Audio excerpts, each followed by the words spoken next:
வாஜ்பாய் நூற்றாண்டு பிறந்த தினத்தை ஒட்டி ஏழை பெண் பிள்ளைகளின் வங்கிக் கணக்கில் திருமணத்திற்காக 25,000 ரூபாய் வைப்பு நிதி செலுத்தப்படும் என்று பாஜக மூத்த தலைவர் பொன் ராதாகிருஷ்ணன் தெரிவித்துள்ளார்.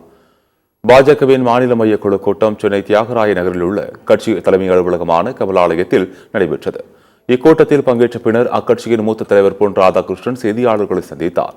அப்போது பேசிய அவர், வாஜ்பாயின் பிறந்த நாளை ஒட்டி ஏழை பெண் பிள்ளைகளின் வங்கிக் கணக்கில் 25,000 ரூபாய் திருமண உதவித்தொகை வரவு வைக்கப்படும் என குறிப்பிட்டார். இலங்கை பிரச்சினை குறித்து முழு விவரம் அறிந்த ஒருவர் பிரதமராக இருப்பது நல்லது என்று பொன் ராதாகிருஷ்ணன் கூறினார். ஏழை குழந்தைகளுக்கு திருமண வைப்பு நிதியாக 5,000 ரூபா அப்போ பண்ணோம்.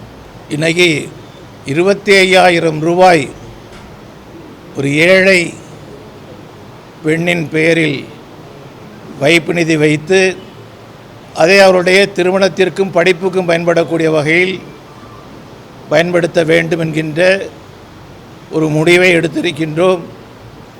இலங்கை பிரச்சனை பற்றி முழுமையாக தெரிந்த ஒரு பிரதமர் இருப்பது நமக்கு நல்ல ஒரு விஷயம்.